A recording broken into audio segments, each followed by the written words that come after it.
Bonjour à toutes et à tous, bienvenue dans ce Smart Impact largement consacré aux enjeux de la reforestation. Et voici le sommaire. Mon invité, c'est Samuel Rebullard, ingénieur agronome qui fait partie du comité scientifique de Tree4U. On va découvrir l'impact à long terme des plantations d'arbres réalisées en France et beaucoup dans le monde par cette association. Dans notre débat, cette question, quel sera l'effet du report de l'entrée en vigueur du règlement européen de lutte contre la déforestation? Enjeu majeur évidemment pour lutter à la fois contre le dérèglement climatique et l'effondrement de la biodiversité. Et puis dans notre rubrique Start-up, je vous présenterai Pimpan, ses produits d'hygiène et d'entretien en poudre. Et puis sa politique RH novatrice. Voilà pour les titres, on a 30 minutes pour les développer. C'est Smart Impact.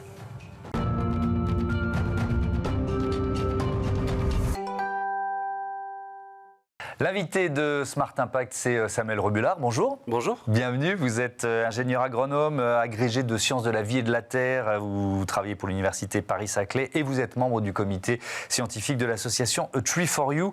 Je veux bien qu'on commence par présenter cette association. Quelle est sa mission ?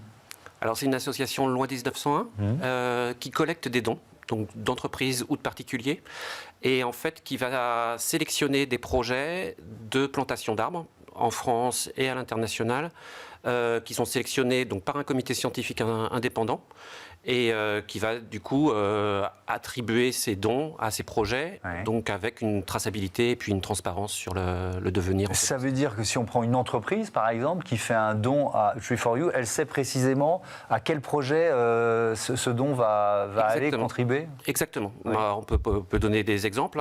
Safran Group, par exemple, a organisé un challenge à l'échelle mondiale. Ils ont défier leurs employés en leur disant est-ce que vous êtes capable de courir collectivement de la Terre à la Lune, et puis quand ils ont réussi, ils ont voté pour une association à qui il y avait un don qui était donné. On a eu la chance d'être élu, et ça a permis de financer un projet sur la mangrove au Mexique. Et après, tous les 2 fois par an, en fait, il y a un compte rendu qui est en ligne et puis qui est envoyé aux donateurs et qui leur permet de suivre ce que devient leur argent, les difficultés rencontrées, les succès. Et on a des photos, des journées de plantation qui sont toujours un peu festives. Voilà. J'imagine, c'est la concrétisation de tous ces efforts.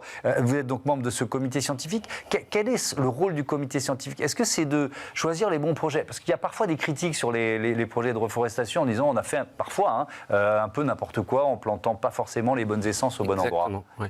Alors c'est vraiment quelque chose d'important pour l'association, ce comité scientifique. Donc ce sont des scientifiques indépendants et bénévoles, c'est-à-dire qu'on n'est pas du tout intéressé au succès ni de l'association ni des projets. Nous sommes des universitaires, des chercheurs de l'IRD, l'Institut de recherche pour le développement ou du CIRAD. Et puis, en fait, on va avoir 3 grandes fonctions. La première, c'est d'identifier nos partenaires locaux de plantation, puisqu'on ne plante pas nous-mêmes. Donc, on identifie des partenaires qui sont bien implantés auprès des communautés locales, qui connaissent bien la flore locale, notamment les arbres qu'on peut planter et qui vont intéresser à la fois les bénéficiaires, qui vont être intéressants pour les services qu'on en attend derrière. Et puis, on va sélectionner les projets que ces partenaires vont planter. Et ensuite, on va réaliser le suivi. On a un suivi de 3 à 5 ans sur tous les projets. Donc, on les laisse pas, on plante pas des arbres qu'on laisse dans la nature. Voilà. Il y a un certain nombre de critères, la stabilisation des sols, évidemment la lutte contre le dérèglement climatique, peut-être aussi l'effet sur les communautés locales. Vous rentrez tout ça en fait quelque sorte dans votre grille de lecture ? Exactement. En fait, on a 5 grands critères. La biodiversité. Bien sûr. Donc, commencer par là. La dimension biodiversité, c'est la plus complète et la plus compliquée aussi, c'est-à-dire qu'il y a à la fois la biodiversité de ce qu'on plante, qu'est-ce qu'on choisit comme essence sur place, pour quel bénéfice derrière. Il y a parfois des arbres forestiers, donc on va récupérer le bois d'œuvre au bout de 20, 30 ans, parfois plus, et puis des arbres qui vont donner des fruits dans 2-3 ans. Donc en fait, on essaye de regarder un petit peu tout ça, de s'assurer d'avoir des arbres autochtones le plus possible, ou qui sont bien implantés dans la région. Parce que les arbres autochtones, c'est des arbres que la faune connaît et donc qui vont pouvoir... Donc il y a pas mal de choses sur la biodiversité. Sur le climat, tout le monde parle que du carbone. Évidemment, nos arbres, ils vont stocker du carbone, notamment dans les mangroves, par exemple, où en fait, on va accumuler du carbone dans les sols. Mais le carbone n'est qu'un des nombreux critères climatiques qu'on prend en compte. Notamment, on va s'intéresser J'étais au Togo il y a quelques mois pour auditer un projet. Il y a une vieille dame qui me disait en 2 ans, j'avais suffisamment d'ombre pour pouvoir travailler au milieu de la journée. En fait, ça paraît rien vu d'ici, mais quand il fait 35 degrés en plein soleil, on ne travaille pas au milieu de la journée. On travaille à 6 heures du matin, on travaille un peu le soir. Et là, en fait, le seul fait d'avoir des ombrages sur ces cultures de manioc et de maïs, eh bien, ça lui a permis effectivement de travailler dans la journée. Donc, il y a aussi un effet, par exemple, sur le cycle de l'eau, la régulation du cycle de l'eau. L'eau fait partie des critères à part entière. Donc, à la fois régulation du cycle, à la fois lutte contre la pollution des eaux, les effets de filtration. Encore une fois, les mangroves sont pas mal pour ça. Et puis le sol, l'érosion des sols. Et puis bien sûr, qui est sans doute un des principaux critères qu'on regarde, c'est l'adaptation aux cultures locales et pour les populations, c'est-à-dire quels bénéfices les populations locales vont en tirer. Est-ce que les populations sont demandeuses de ces plantations et vont participer. Dans tous nos projets, ce sont les bénéficiaires eux-mêmes qui plantent. D'accord ? Donc on a vraiment ces critères sociaux, on va dire, qui sont très importants. Il y a des projets en France aussi ? Oui, donc on a un peu plus de 60 projets dans le monde, la moitié en France, une trentaine, et puis l'autre moitié internationale sur Amérique du Sud, un petit peu Amérique du Nord, Asie, Afrique. Alors je vais prendre un exemple en France, un projet pédagogique de forêt mellifère en Lozère. Oui. C'est alors, plein de questions, hein. Combien d'arbres plantés, quelle ambition ou quel objectif ? Alors c'est Red by SFR qui finance, donc c'est une entreprise aussi, qui est à l'origine, ils ont un souhait de travailler à la reforestation en France. Donc le projet, c'est qu'en fait on a une parcelle en Lozère qui a été plantée avec des pins qui se sentent mal, on est sur du calcaire et donc ces arbres sont plutôt en train de péricliter. Et donc l'idée c'est de replanter avec des essences intéressantes qui vont fonctionner localement. Donc on s'est appuyé sur ce que le parc local des Cévennes en fait, plante eux-mêmes et valorise localement. Et puis avec un autre critère qui est de nourrir finalement les abeilles le plus possible toute l'année. Alors quand on dit les abeilles, c'est pas les abeilles domestiques, hein, c'est il y a 1000 espèces d'abeilles différentes en France. Donc là, c'est l'abeille noire des Cévennes. Voilà, c'est ça ? exactement. Eux, ils sont très focalisés sur l'abeille noire des Cévennes parce qu'ils ont des ruches de ces abeilles-là. Mais tout ce qu'ils font, ça va aussi bénéficier à tous les pollinisateurs sauvages qui sont présents dans la région. Et l'idée, c'est d'avoir des fleurs un peu le plus possible toute l'année, du mois de mars au mois d'octobre, pour pouvoir nourrir en fait ces pollinisateurs. Alors, je cherchais le chiffre sur ce que représentent les forêts en France. 31% du territoire métropolitain aujourd'hui. Est-ce qu'on est plutôt dans une augmentation, je crois. Donc, est-ce que pour autant la forêt française, alors c'est une question peut-être un peu trop vaste et je m'en excuse, mais elle va bien ? Ou est-ce qu'elle souffre finalement de ce dérèglement ? Il y a des inquiétudes vis-à-vis du changement climatique. Oui. En fait, le changement climatique provoque des sécheresses et puis favorise certains parasites. On pense que le scolyte qui est en train de détruire la forêt vosgienne, il est favorisé par le changement climatique. L'encre sur le châtaignier dans les forêts parisiennes d'Île-de-France, c'est la même chose. Donc voilà, il y a des inquiétudes pour l'avenir. Donc l'idée, c'est de comment on va adapter cette forêt-là. Et une des réponses, c'est d'éviter absolument la monoculture, qui a été majoritairement réalisée au XXe siècle, où on avait une essence qui fonctionnait bien, et puis on plantait ça. Voilà. Donc l'idée, c'est de diversifier au maximum. Quand on diversifie, on réduit en fait le risque d'avoir un aléa qui affecte toute la forêt. C'est-à-dire qu'on va affecter qu'une essence parmi les nombreuses qu'on essaye de planter. Ouais, d'où l'importance de ces programmes de reforestation sur lesquels vous travaillez en France. On va voyager avec vous, on va partir en Colombie avec un projet pour la conservation des paramos. Alors j'avoue, je ne sais pas de quoi on parle. C'est quoi les paramos ? Alors en fait, ce sont des systèmes agricoles locaux, voilà, qui en fait vont permettre, qui sont agroforestiers, c'est-à-dire qu'on va à la fois avoir des arbres qui vont être plantés pour produire du bois d'œuvre dans quelques années, donc plutôt des décennies, 10 ans, 20 ans, c'est plutôt pour les enfants ou les petits-enfants qu'on plante ces arbres. On les plante plutôt en bord de parcelles agricoles, et puis on va avoir des projets plus agroforestiers, c'est-à-dire avec des fruits qui vont être immédiatement commercialisables. Alors quand je dis immédiatement, c'est 2-3 ans pour le début de production de fruits, et assez rapidement, en fait, on va avoir des fruits effectivement qui vont pouvoir venir soit en autoconsommation, donc pour améliorer l'alimentation quotidienne, soit pour améliorer les revenus quand ils vont être vendus sur les marchés. Alors justement, je voudrais qu'on termine là-dessus, il nous reste un peu plus d'une minute, sur le défi social aussi, parce qu'on parlait des populations locales. L'idée, c'est aussi de réduire parfois les inégalités qui peuvent exister. Oui, et puis surtout de créer des compléments de revenus et tout un tas d'autres facteurs qui sont positifs. On parlait des conditions de travail tout à l'heure avec l'effet microclimatique. Mais au Togo, pour reprendre cet exemple, je rencontre un couple qui m'explique qu'en coupant 3 arbres plantés il y a 20 ans avec notre partenaire local, eh bien, en fait, ils vont financer les études de leurs enfants à l'université. Donc, parce qu'en fait, ces arbres, ce sont des arbres semi-précieux qui sont très recherchés localement et qu'en réalité, les arbres poussent vite au Togo. Et donc, on a ces bénéfices très, très rapides et on voit qu'on change la vie des gens. C'est-à-dire que l'effet de levier, par rapport à notre investissement à nous, l'effet de levier, il est considérable. Merci beaucoup, Samuel Rebullard. Et bon vent à Tree for You. Et donc, les entreprises, celles et ceux qui nous écoutent, peuvent, on l'a bien compris, participer à vos programmes. Allez, on continue de parler de la lutte contre la déforestation dans notre débat.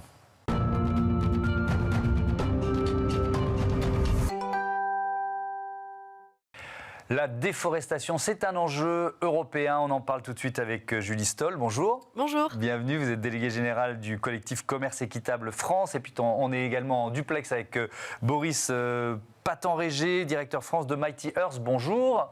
Et bienvenue à vous.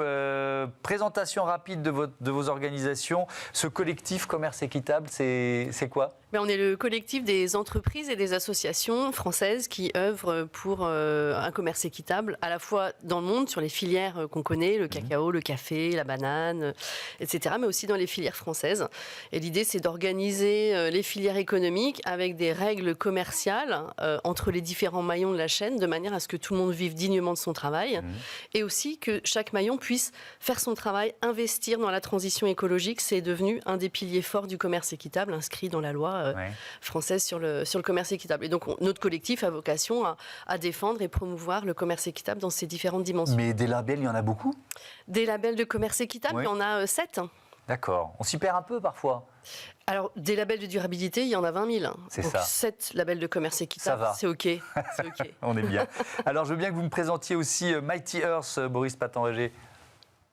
Oui, bonjour. Donc Mighty Earth, c'est une ONG de protection de l'environnement et en particulier des forêts. Donc on lutte contre la déforestation, principalement liée à la déforestation au bœuf et au soja, donc qui ont lieu notamment en Amérique du Sud, et qui participent donc à cette déforestation, notamment de l'Amazonie. Et donc voilà, on sensibilise les entreprises, on fait des actions, des rapports où on montre en fait la déforestation récente que l'on retrouve dans la chaîne d'approvisionnement. Et on est aussi impliqué sur les questions de déforestation portées au niveau européen et au niveau français. Et alors on est réunis pour parler des conséquences d'une nouvelle qui n'est pas une bonne nouvelle, le report par l'Union européenne de l'entrée en vigueur de ce règlement de lutte contre la déforestation. On peut peut-être essayer d'expliquer, Julie Stoll, ce qu'on perd ou ce qu'on retarde. Que prévoit ce règlement ? Alors, c'est la première loi internationale qui dit sur notre territoire, on ne veut plus consommer de produits qui ont participé à la déforestation. Ouais. Et la loi dit également, c'est aux entreprises qui mettent ces produits sur le marché de le prouver. Et donc ça concerne le café, le cacao, l'huile de palme, le bœuf, le cuir, le soja et le caoutchouc. Et ce sont des filières qui, participent généralement énormément à la déforestation, le bassin de l'Amazonie, le bassin du Congo, les forêts du golfe de Guinée, etc. Et qui sont extrêmement opaques. Donc pour pouvoir prouver que ces filières-là, que ces produits ne sont finalement pas issus de la déforestation, ça entraîne des changements très importants parce qu'on passe de filières très opaques à des filières où on demande toute la transparence. Ouais. Donc, ce report... Ça explique le report. Le report, il est dû, je pense, faut laisser le temps au secteur de à la fois à des pressions politiques, économiques, de dire non, ça nous embête, mais à la fois aussi à des difficultés qui sont réelles. Donc c'est un peu difficile aujourd'hui de tirer le bilan définitif. Est-ce que c'est un enterrement de deuxième classe ou est-ce que c'est au contraire l'opportunité de travailler dans des meilleures conditions ? Nous, on va tout faire pour que ce soit la deuxième option. Oui, vous avez décidé de faire de ce report une opportunité, si je comprends bien. Qui sont les premières victimes de cette déforestation, Boris Paton-Régé ? Alors, il faut savoir qu'on a accueilli l'an dernier donc un collectif d'autochtones, notamment les autochtones du Brésil avec la PIB, qui sont venus en France en fait, et en Europe pour pouvoir dire cette réglementation est importante pour nous. Elle va nous permettre de protéger nos forêts qui sont menacées par justement ces matières premières, le soja, l'huile de palme, le bois, etc., le bœuf. Et donc en fait, les principales victimes, voilà, ce sont les populations autochtones qui sont aussi les plus grands défenseurs des forêts. Elles ont été mises à l'honneur lors de la COP en Colombie. Et donc voilà, ne pas envoyer un signal en fait que cette réglementation ne sera pas mise en place à court terme, c'est chaque mois rajouter la déforestation d'à peu près la ville de Paris, qui impacte donc bien évidemment ces populations. Le report du RDUE, je vois notre titre sur les enjeux, c'est évidemment le sigle européen pour ce règlement de lutte contre la déforestation. Si on fait un zoom sur les petits producteurs de café, de cacao, Julie Stoll, ça semble, enfin, je me mets à la place d'un producteur local. Ils en ont entendu parler de ce règlement, ils en espèrent quelque chose. Vous voyez ce que je veux dire? Ou alors ça leur passe très très loin? D'abord, je voudrais revenir sur les victimes de la déforestation. Ouais. On est tous victimes de la déforestation. Parce que la déforestation, ça participe à l'accélération du réchauffement climatique, ça freine nos capacités d'adaptation et c'est un facteur d'effondrement de la biodiversité. Et donc, on sait aujourd'hui que tout ça, ça participe au dérèglement de nos climats et du système de la biosphère dont on dépend. Donc, on est tous concernés. C'est aussi pour ça que c'est intéressant de regarder ces questions de commerce international de ces matières premières, parce que effectivement ça nuit aux populations autochtones qui vivent dans les forêts et qui protègent les forêts, mais ça nuit aussi à notre... on n'a qu'à voir aujourd'hui les inondations en Espagne. Voilà, les conséquences du dérèglement climatique, elles impactent absolument tout le monde.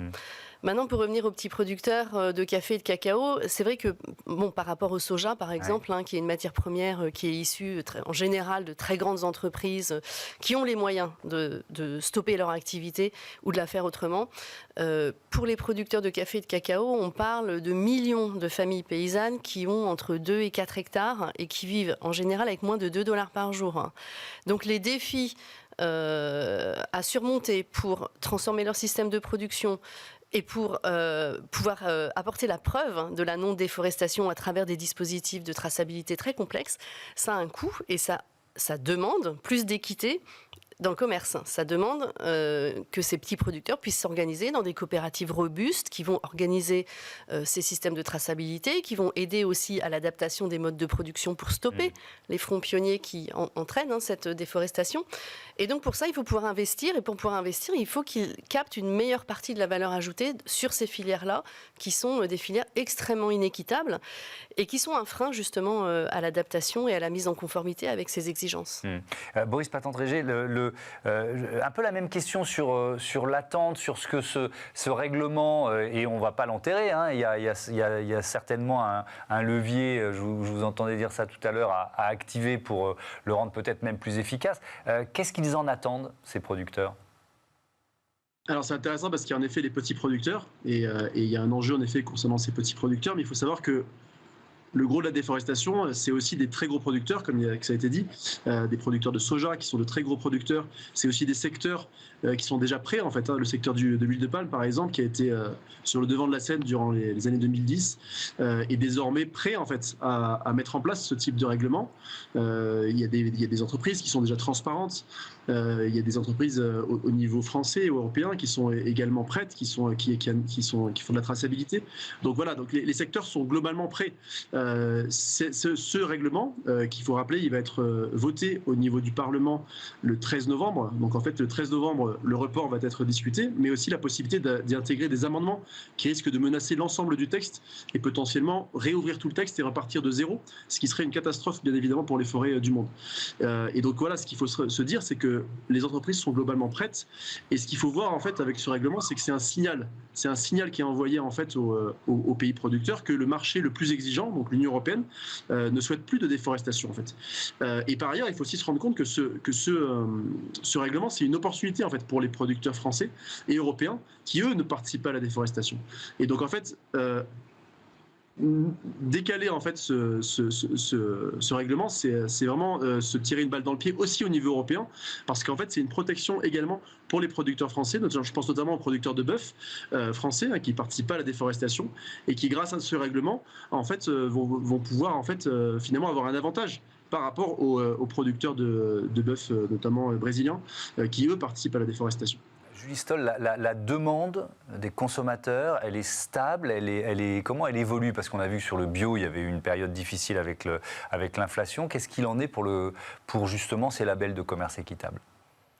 Alors le commerce équitable, il a continué à être en croissance l'année dernière. Alors une croissance modeste de à peu près 2%. Sur les filières françaises, on est au-delà, on est à presque 6% de croissance. Donc il n'y a pas de désamour des consommateurs pour le commerce équitable. Je pense qu'il y a une demande sociétale générale pour plus d'équité dans l'économie en général et à travers les modes de consommation quand c'est possible. Et alors avec qui vous bataillez là avec quel lobby vous bataillez au niveau européen pour finalement faire en sorte que ce règlement rentre en vigueur et soit peut-être un peu plus exigeant?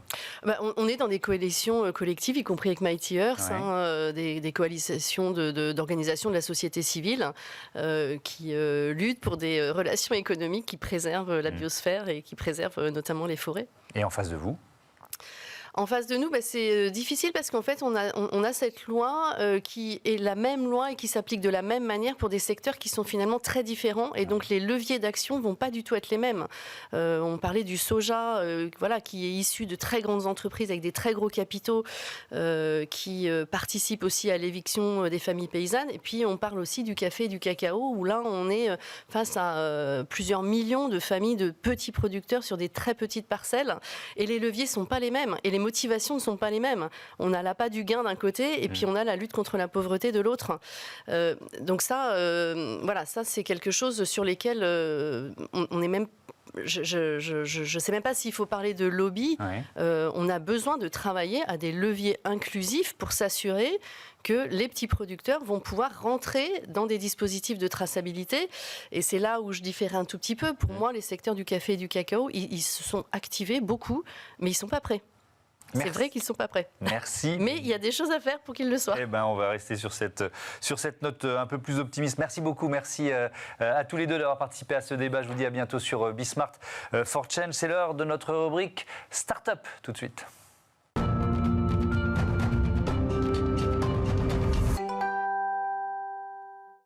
Smart Ideas, notre rubrique consacrée aux startups avec Baptiste Amin. Bonjour. Bonjour. Bienvenue, vous êtes le cofondateur de Pimpan, vous l'avez créé en 2020 avec votre compagne. Donc c'est une histoire familiale, c'est ça? Et pas votre première aventure entrepreneuriale, je crois. Exactement. C'est ma troisième aventure entrepreneuriale. Et c'est un projet qu'on a lancé en famille. L'idée, on l'a eu sur une plage. 2020, été 2020, on sort du Covid, on a le droit d'aller respirer un petit peu. Je pense que le fait de devenir parent, le Covid aussi qui a un peu remis en question ce qu'on voulait pour les prochaines générations. Donc on a vendu la boîte qu'on avait avant, on a réinvesti pas mal dans le projet Pimpan avec pour objectif de faire, à la base l'idée c'était de se dire qu'est-ce qu'on peut faire mieux pour les prochaines générations, et en rentrant chez nous on a vu tout le plastique qu'on avait dans la maison, on s'est dit tiens il y a un sujet intéressant, et du coup on a lancé Pimpan, et au fur et à mesure des années on s'est spécialisé dans la poudre à reconstituer en lançant même tout récemment notre usine en Normandie. Donc on a fait pas mal de chemin depuis ces 3-4 ans puisqu'on devient industriel maintenant.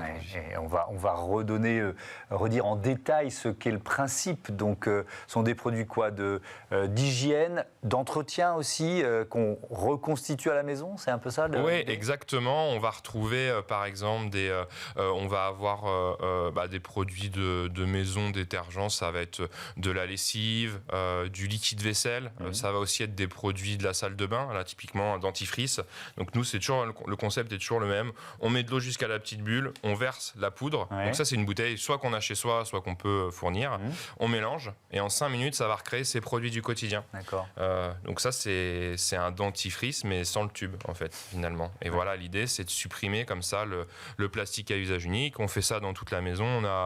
On a une 50aine de références aujourd'hui, et en 3 ans, on a évité 1,7 million de tubes et bouteilles en plastique à usage unique d'être jetés. Oui, c'est ce que j'allais vous demander. Moins de plastique, moins de déchets, moins de camions sur les routes aussi. Moins de camions sur les routes. Ce qui est intéressant avec la poudre, c'est que c'est 10 fois plus léger dans le transport, et ça prend 8 fois moins de place. Donc techniquement, c'est aussi moins de camions sur les routes et du transport plus léger. Quand vous, entre l'idée et on voit que le chemin a été fait puisque maintenant vous avez votre usine, bravo, mais il y a eu beaucoup de recherches, d'itérations pour faire en sorte que ce soit aussi facile? Parce que je pense que l'une des raisons du succès, c'est que ce soit facile à l'usage. Facile à l'usage et que les retours de consommateurs, c'est les retours de consommateurs qui sont juges finalement. Le premier produit, c'est vrai que je vous ai dit, été 2020, la finalité c'est qu'on a lancé notre premier produit fin 2021. Donc on a eu plus d'1 an de R&D pour notre premier gel douche à reconstituer. En moyenne, un produit va mettre entre 12 et 36 mois pour sortir. Jusqu'au shampoing, on a mis 3 ans pour le sortir. Mais voilà, ce qui est intéressant, c'est que on arrive justement avec cette poudre-là à reconstituer des produits du quotidien avec le même plaisir, avec la même efficacité, qui est un sujet important, et avec un très bon rapport qualité-prix. Et puis alors il y a aussi la dimension sociale de l'entreprise. Donc cette usine, vous l'appelez l'usine étoilée, c'est ça? Ça rappelle le logo de la marque? C'est le logo de la marque. Derrière le côté étoilé, nous ce qu'on a voulu, on s'est inspiré un peu des restaurants étoilés et de l'excellence à la française. Notre usine, elle est basée à Dives-sur-Mer en Normandie. C'est une ancienne cité ouvrière et la plupart des emplois industriels ont disparu dans cette ville-là. Donc on est très content de recréer des emplois. Pour l'instant, c'est 10 emplois. On est au début de cette aventure d'industriel. Et l'idée, c'est vraiment de redonner un côté beaucoup plus de peps, beaucoup plus d'envie, beaucoup plus de sens dans le travail. Nous, on a une approche très sociale du travail, avec la semaine de 4 jours, avec un salaire minimum. Tout le monde est actionnaire dans le projet, parce que c'est clairement les équipes qui font le succès ou non d'un projet. Et usine étoilée, parce que c'est un endroit qu'on peut visiter. Il y a une boutique, il y a l'usine, la logistique, mais il y a aussi une salle de sensibilisation. C'est presque un lieu de vie, quoi. C'est pas seulement une usine. C'est ce qu'on veut faire, un lieu de vie où les gens se sentent bien quand ils y vont, les gens se sentent bien au travail. Et voilà, et c'est tout cet environnement qu'on essaye de créer les meilleures conditions pour donner envie de venir, pouvoir recruter les meilleures personnes, les mettre dans les meilleures conditions tout le temps, et puis surtout qu'ils ont envie de rester sur la durée dans un projet. Semaine de 4 jours, elle est en place depuis combien de temps? Quel retour d'expérience? Nous, ça fait 1 an et demi, on ne reviendra pas en arrière. C'est intéressant. On l'a mis en place parce qu'on est dans un projet où il y a beaucoup de sens derrière le projet. Les gens étaient très impliqués, parfois même trop impliqués. Et du coup, ils travaillaient beaucoup trop. Donc on est passé de 5 à 4 jours pour que tout le monde se remette un peu en question de qu'est-ce qui était important dans la vie. Il n'y a pas que le travail, il y a son équilibre de vie général, et de revoir un petit peu le rapport qu'on a au temps. Et nous, on a une conviction forte. Pimpan, c'est des produits de grande consommation, et on ne changera pas notre façon de consommer si on ne change pas notre façon de travailler. Donc on essaye de montrer l'exemple aussi au travers de ça. Merci beaucoup Baptiste Hammin, et bon vent à Pimpan. On vous souhaite le meilleur. Voilà, c'est la fin de ce numéro de Smart Impact. Merci à toutes et à tous de votre fidélité à Be Smart for Change, et je vous dis à demain. Salut.